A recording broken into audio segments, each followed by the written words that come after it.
ইরানে এবার পাল্টা হামলার পরিকল্পনা চূড়ান্ত করা হয়েছে বলে জানিয়েছে ইসরায়েলি প্রতিরক্ষা বাহিনী আইডিএফ।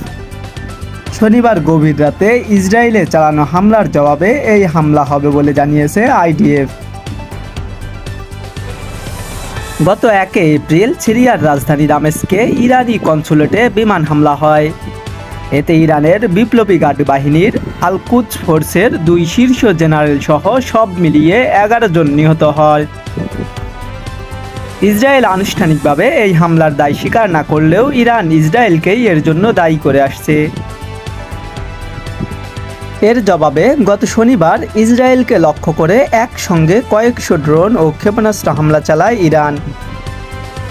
হামলায় ইসরায়েলের একটি গোয়েন্দা কেন্দ্র ও একটি বিমান ঘাঁটি ধ্বংস করার দাবি করেছে ইরান।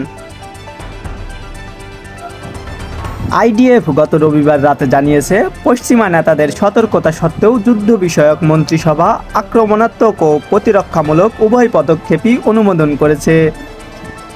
ইরানি হামলার পর মার্কিন president Joe Biden Israeli president বেনিয়ামিন নেতানিয়াহুকে বলেছিলেন ইরানের বিরুদ্ধে তাৎক্ষণিক প্রতিশোধ না নিতে।